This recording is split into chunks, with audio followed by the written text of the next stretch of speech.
There is a specific kind of betrayal that hits differently than any other. Not the betrayal of a stranger, not the betrayal of an enemy. The betrayal of someone who smiled at you every single morning, someone who ate lunch with you, someone who knew your coffee order, your weekend plans, your career dreams, and then one day used every single thing they knew about you to quietly, carefully, and completely destroy you. That is the kind of betrayal this story is about, and I need you to stay with me all the way to the end, because the way this resolved itself is something I could not have scripted even if I had tried. Her name was Diane, and for 2 years and 4 months, I genuinely believed she was my closest friend at work. We had started at the company within 6 weeks of each other. Same department, same level, same salary band.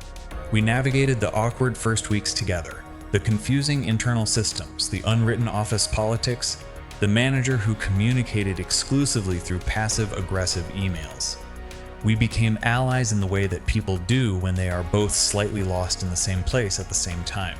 By the end of the first year, we were the kind of work friends who stayed late together when a deadline hit, who covered for each other on slow Friday afternoons, who sent each other links to job postings at better companies with the same message every time.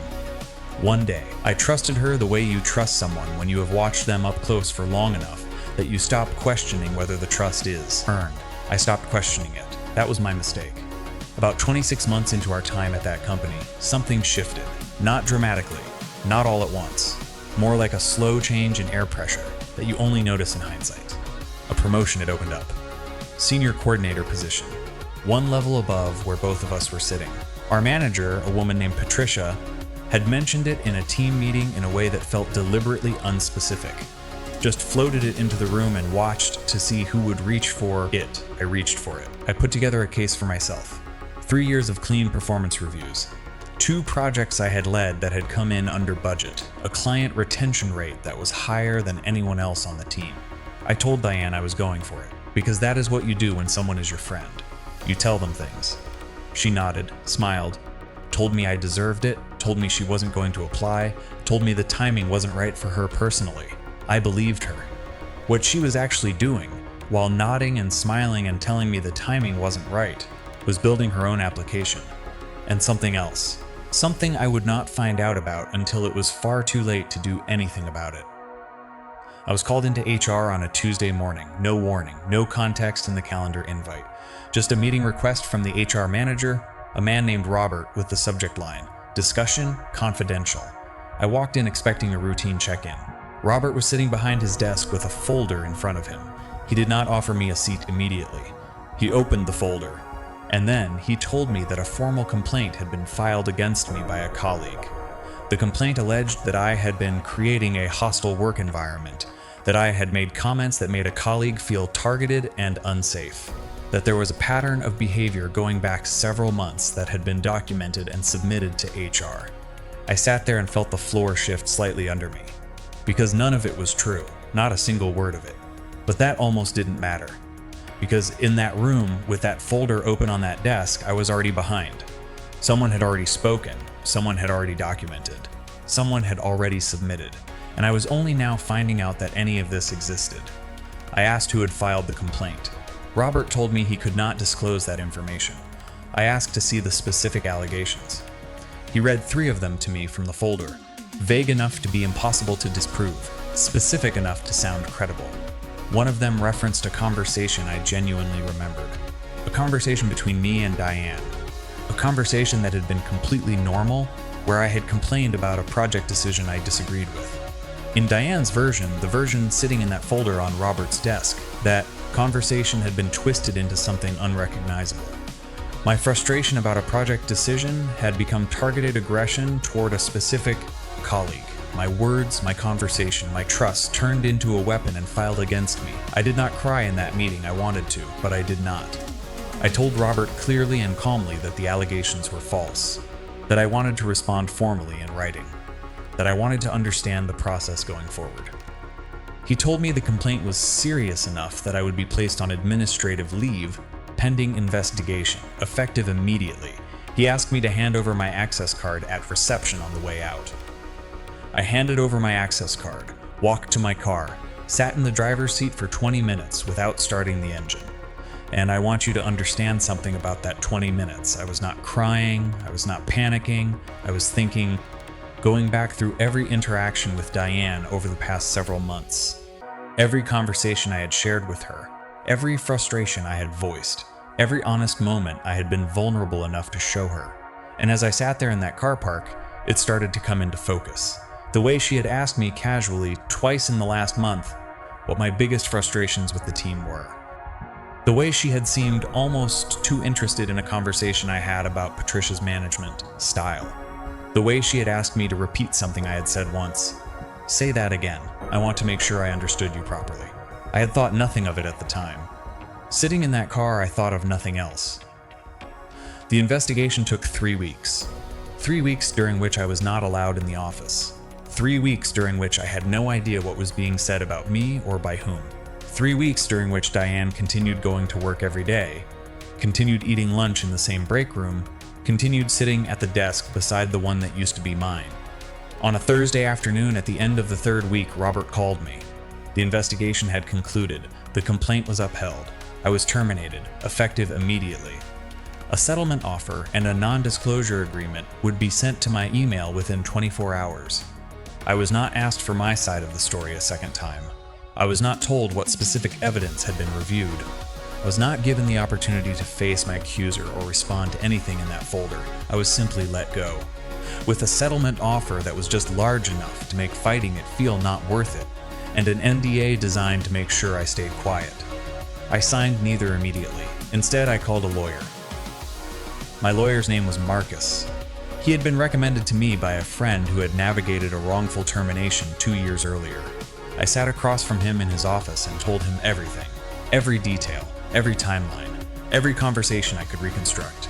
He listened without interrupting for 40 minutes. Then he said, "Don't sign the NDA, not yet." He explained that based on what I was describing, the lack of opportunity to respond, the opacity of the investigation, the speed of the termination, there were genuine procedural questions about whether the process had been followed correctly under employment law. He also said something that I want you to remember for the rest of this story. He said, "Even if we can't prove the complaint was fabricated, we may be able to prove the process was compromised, and sometimes that is enough." I did not sign the NDA. I went home and I started writing everything down. Every conversation with Diane I could remember, dates, approximate times, what was said, what the context was. Every interaction with Robert, every email I had sent from my work account that contradicted any of the allegations against me. I had 37 work emails backed up to my personal cloud from the previous 6 months. Not because I had anticipated any of this, just because I had a habit of forwarding myself things I wanted to be able to reference from home. 37 emails, each one a small data point, together a picture. While Marcus worked on my case quietly in the background, I did something that most people in my position would not have thought to do. I applied for the senior coordinator position, not at the company that had just fired me, at their biggest competitor. I had 3 years of documented results from my previous role, a portfolio of projects, client work I could speak to in detail, and a lawyer-reviewed letter of reference from Patricia, who, it turned out, had not been consulted during the HR investigation and had been entirely unaware of the severity of what happened until it was already done. Patricia was furious when she found out, not at me. I found out later, through someone still at the company who kept in touch, that Patricia had gone to the HR director directly and raised serious concerns about how the investigation had been handled. She submitted a written account of my performance record. She challenged the process formally. She was not able to reverse what had already happened. But what she did planted seeds that would matter more than she knew. 3 months after being terminated, I was hired as senior coordinator at the competitor company, the role I had been passed over for, at a company that paid 12% more, with a manager who had specifically cited my project track record as the reason I was their first choice. I remember sitting at my new desk on the first morning, in a building 15 minutes from my old one, doing the same work, at a higher level, for more money, and feeling not triumphant, not yet, just steady, the kind of steady you feel when you realize that someone tried to end your career and instead accidentally accelerated it. 2 months after I started the new role, Marcus called me. The company had received a formal letter from him outlining procedural violations in my termination process. 3 specific failures in how the investigation had been conducted under their own internal HR policy. They had 48 hours to respond before he filed formally. They responded in 11 hours. The settlement offer that came back was significantly larger than the original one, and the NDA they wanted me to sign had been quietly stripped of several of the more restrictive clauses. I signed it. I am not going to tell you the number, but I will tell you it covered a meaningful amount of the financial damage the termination had caused. And I will tell you that, as part of the settlement, certain internal HR processes at that company were required to be reviewed and updated. Now I need to tell you about the moment that made all of this a karma-filed story, rather than just a story about a legal settlement. 5 months after I started the new role, my manager called me into a meeting. She told me the company was restructuring the coordination department. They were bringing 2 teams under one umbrella. They needed a team lead for the combined structure, and they wanted me to take it. I accepted. 2 weeks after my promotion was announced internally, I was reviewing the incoming team roster, going through the names, the roles, the backgrounds, and there, on page 3 of the document, was a name I recognized, Diane.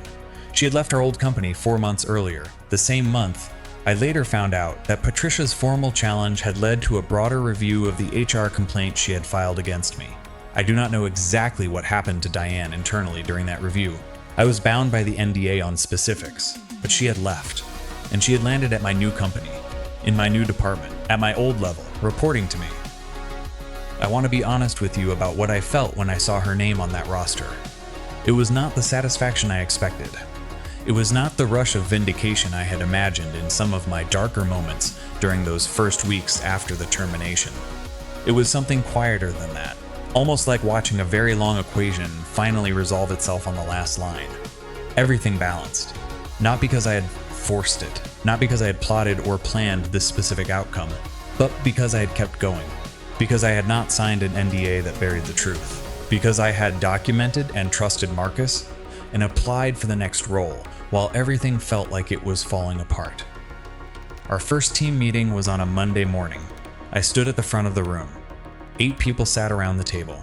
Diane was in the 3rd seat on the left. She looked at me the way someone looks when they have run a very careful calculation and the answer has come back wrong.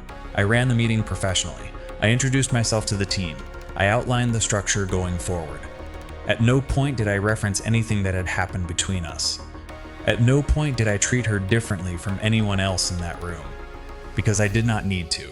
The situation had already said everything that needed to be said. She knew it, I knew it, and every morning she came into work, every email she sent me for approval, every meeting where she sat across the table from me, was a reminder that the story had not ended the way she had written it. Diane left the company 8 months later. I do not know where she went. I did not ask. What I know is this. The morning after her resignation was confirmed, I sat at my desk with a coffee and I thought about that car park. That Tuesday morning, 18 months earlier, when I sat in my car for 20 minutes not starting the engine. The version of me sitting in that car did not know any of this was coming. Did not know about Marcus or Patricia's letter or the competitor company or the promotion or the roster with Diane's name on page 3. That version of me only knew that something had been taken. What I want you to take from this story is the thing I wish someone had told me in that car park. The people who build cases against you are usually the most afraid of you. They do not target people they think are weak. They target people they think are threats. Diane filed that complaint because on some level she understood that in an honest competition, one without fabricated HR complaints and twisted conversations, she was not going to win. She was right. She just miscalculated how long the competition was. That is karma filed. Real betrayal, real patience, real justice. If this story hit you somewhere deep, you already know what to do. Subscribe and hit the bell, because I have 7 more stories in this vault that are even better than this one.